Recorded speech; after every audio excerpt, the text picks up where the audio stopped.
Hello everybody, this is Ben Lyon, Vice Principal at Hurstmere, and today what I'd like to do is just talk you through the new style of report you're receiving.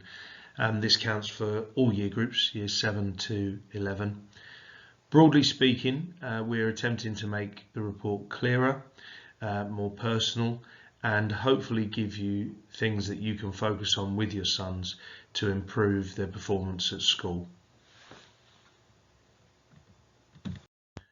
There are a number of new features on the new report. Firstly, each of them has a photo of your son, and it will also have a variety of new things that you can focus on and hopefully work with your son on. If I could draw your attention to the reading age in the first instance, we use the STAR reader tests associated with accelerated reading, and we do this annually. And all year groups bar year 11 have had their reading ages retested this year. Year 11 are in the process of being done. So for that 1 year group, you'll be seeing the reading age that they scored last year. But we compare their reading age to their chronological age. So if your son is a reading age of 11 and they are 11 years old, then they are exactly where they ought to be. If they have a reading age of 11 and they are 13 years old, they are effectively 2 years behind where they ought to be.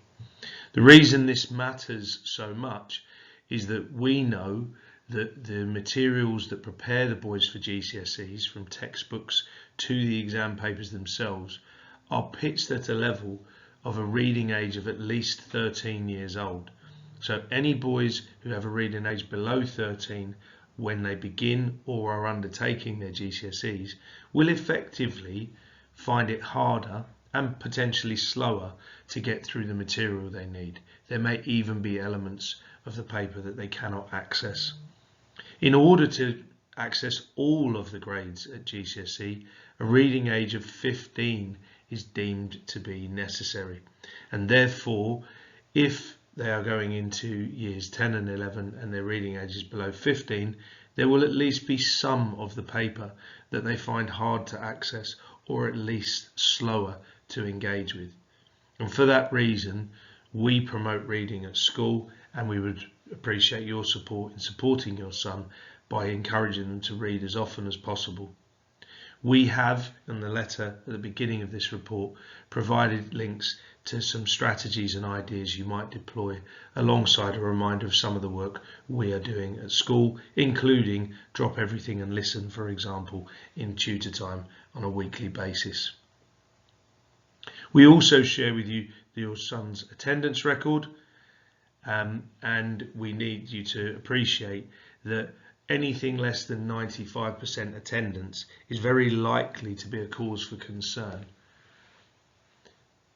And finally, we share the achievement and behaviour record, and these are records of how many points positively or negatively have gone on to SIMS, our information management system, and clearly more positives or achievement points is a good thing, and more negatives is not a good thing. Everybody needs correction from time to time, but it gives you a sense of where your son is. The next element of the report is a single side representation of how your son is doing relative to the target grades we have set them. So for every subject, we have shared with you the target grade.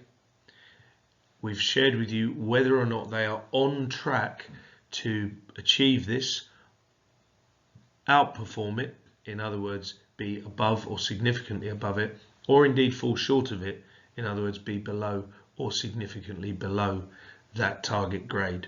And we have put alongside that a comment ranging from outstanding to cause for concern in terms of their attitude to learning in the round.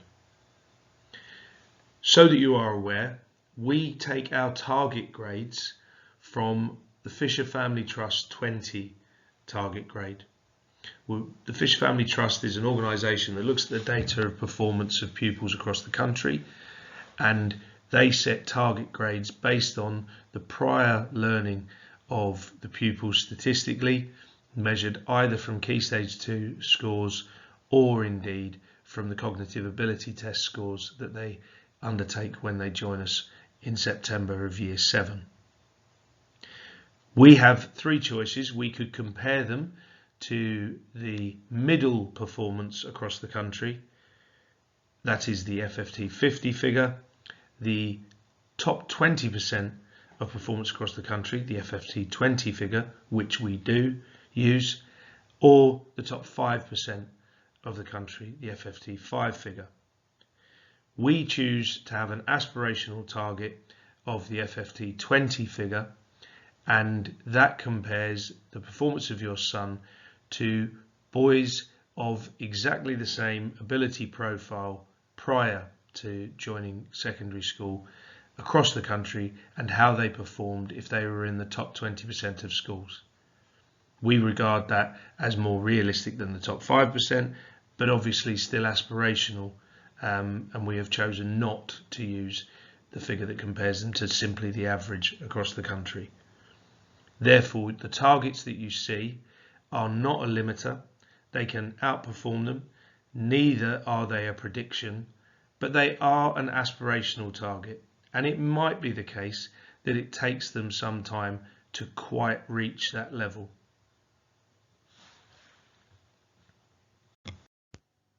On the last page of your report, we have included some more detailed records of the performance of your son in the unit tests they've been doing in their respective subjects.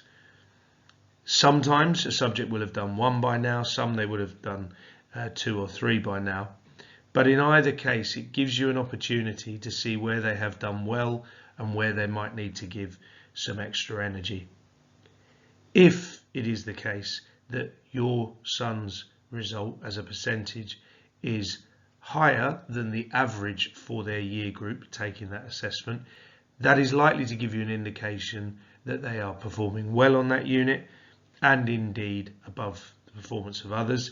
If they are performing below the average for the year group on that individual assessment, it's likely to give you a clue as to what they might need to put some energy into, either to understand things better or to just better inform their revision when they come back to it. So this new feature of the reports is hopefully going to give you the starting point of a conversation with your son about where they can make further improvements with their learning and of course where they deserve due credit for outperforming their peers.